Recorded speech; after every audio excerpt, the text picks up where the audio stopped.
ও রাস্তা খুঁজে পেতে অপারক হয়। সেভাবে 7 বার চেষ্টা করে। তখন ঘরের কোণে এক অদৃশ্য কণ্ঠস্বর বলে উঠল, ওহে বৎস, বৃথা হয়রান হয় না, কারণ সে অনেক কাল আগে থেকেই আমার হাতে নিজেকে সমর্পণ করেছে।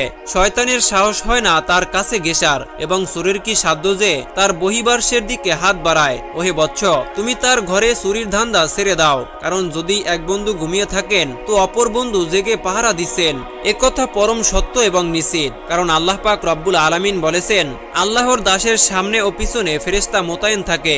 একদিন হযরত রাবেয়া বসরি রাদিয়াল্লাহু তাআলা আনহা তার ঘরের সামনে দাঁড়িয়ে কি যেন ভাবছিলেন। এমনই সময় হঠাৎ করে দুটি লোক এসে তাকে কিছু দিনার হাদিয়ে দিলেন, কিন্তু সাধক রাবেয়া তা গ্রহণ করলেন না, বরং তাদেরকে বললেন, আপনাদের হাদিয়া তো দূরের কথা, স্বয়ং বিশ্ব জগতের মালিক মহান আল্লাহর কাছেও আমি পার্থিব জগতের কোনো কিছু আজ পর্যন্ত চাইনি এবং চাওয়ার আশাও নেই, কারণ তার কাছে কিছু চাইতেও লজ্জা পাই। যে আল্লাহ এত সুন্দর পৃথিবীতে পাঠিয়েছেন তার কাছে আর কি বা চাওয়ার আছে। পরকালের জন্য আল্লাহ তাআলার রহমত ছাড়া এই দুনিয়ার কিছু আমি আল্লাহ তাআলার কাছে চাই না। সুতরাং কিভাবে আপনাদের এই দান আমি গ্রহণ করব তা আমার দ্বারা কোনোদিনও সম্ভব হবে না।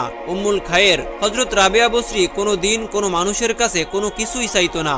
একবার এক ব্যক্তি রাবেয়া বসরির দীক্ষা গুরু হযরত হাসান বসরির সামনে রাবেয়াকে 2টি টাকা দান করতে চাইলেন, কিন্তু আশ্চর্যের বিষয় হচ্ছে যে তিনি 2টি টাকা 2 হাতে নিলেন। ঘটনা দেখে হযরত হাসান বসরি রাবেয়াকে জিজ্ঞাসা করলেন, এর কারণ কি? তখন রাবেয়া বসরি বললেন, হুজুর, এক হাতে 2টি টাকা নিলে আমার মধ্যে গর্ব আসতে পারে, টাকার অহংকার আসতে পারে, আর সে কারণে আল্লাহর প্রেম থেকে আমাকে দূরে রাখতে পারে। সেই ভয়ের কারণেই আমি টাকা 2 হাতে নিলাম। একদিন হযরত রাবেয়া বসরি রাদিয়াল্লাহু তাআলা আনহা গভীর জঙ্গলে নির্জনে জায়নামাজ বিছিয়ে আল্লাহর ইবাদতে মশগুল হয়ে গেলেন। দেখা গেল বনের সমস্ত হিংস্র প্রাণী এসে রাবেয়াকে ঘিরে রাখল।